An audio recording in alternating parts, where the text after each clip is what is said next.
不是巧合，是积累后的爆发。很多人以为某些演员的回归只是一部戏的热度回潮，但谭松韵、侯明昊这一次的并肩出现根本不是回来了，而是升级归来。这种升级不吵不闹，不急不躁，却在首播那瞬间像一把压箱底的底牌突然亮出，干脆利落，毫不拖泥带水，像是在告诉你，他们早就准备好了。久未同框却默契未散，甚至更强。他们像是用一场开局，把古装剧的审美、情绪、张力重新定了一遍标准。人们问，为什么他们首播即爆？为什么能直接登顶？如果有人把这归结为巧合，那只能说，他们根本没看到这背后真正的分量。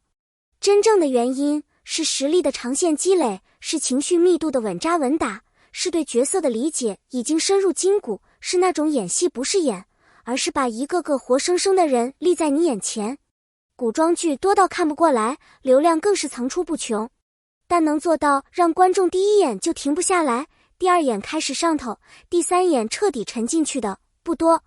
而他们偏偏就是能做到的那一类。这不是运气，这是底气。闯入黑暗，却把黑暗点亮的人。谭松韵饰演的逍遥是一个很难被归类的角色。她不是传统古偶剧里那种甜美型女主，不是完美型女神，也不是一路开挂的无敌成长型。她更像是生活里真实存在的一个会倔、会顶、会冲，也会疲惫、会委屈、会心软的人。她会害怕，但不逃避；她会犹豫，但最终会站出来；她会犯错，但从不推卸；她并不完美，但够真实，够鲜活。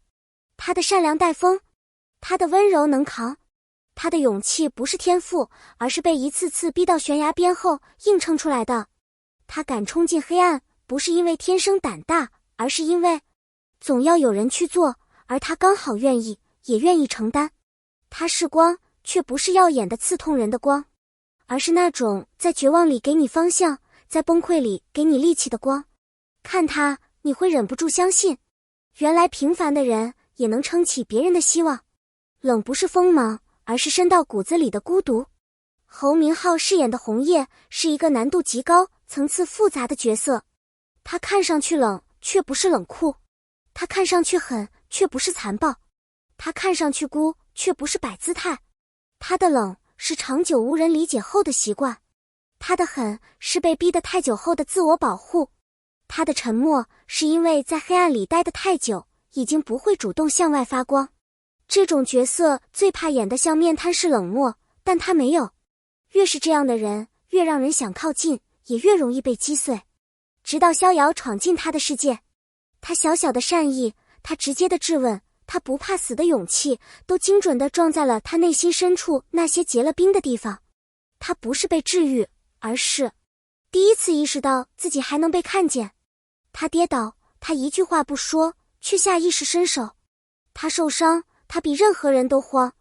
他说我相信你，他愣住的那一瞬，让无数观众的心也跟着停了一拍。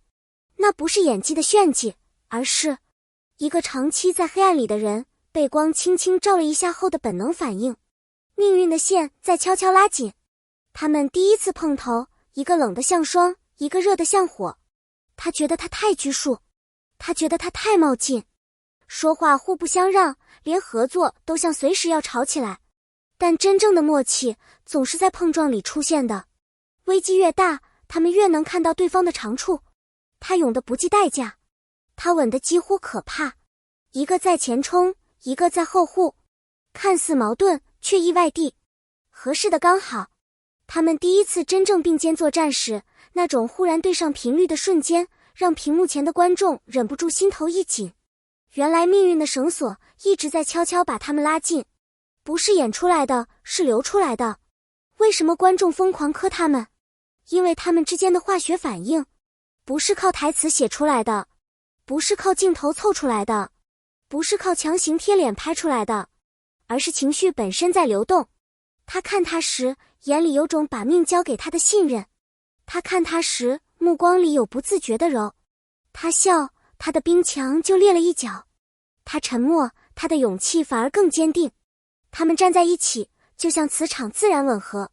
这种感觉是天生的，是积累后的爆发，是磨合后的默契，细节里全是真章。谭松韵的表演依旧稳定的像一块磐石，她的哭戏从不靠大喊，而是那种憋着、忍着、撑着的委屈，让人更难受。她的笑不是甜妹式，而是真正从情绪里冒出来的亮。她的打戏干净利落，完全舍得用力。她不是在演角色，而是在活成那个人。侯明昊的表演是一种极高段位的克制，他的狠没有大开大合，他的怒没有夸张表情，他的情绪细得像是藏在瞳孔里的小波动。他用眼神演孤独，用停顿演挣扎，用轻微的呼吸变化演心软。这是成长后的高级感。当两个演员都能把角色撑得这么稳，他们站在一起时，就是互补，也是互相成就。在现代观众耐心越来越有限的时代，他们非常清楚一点，节奏必须干净利落，所以故事没有冗余，案件推进快，情感线自然，暗线伏笔合理，情绪层层递进，没有水时长，没有台词空转，没有无意义慢镜头。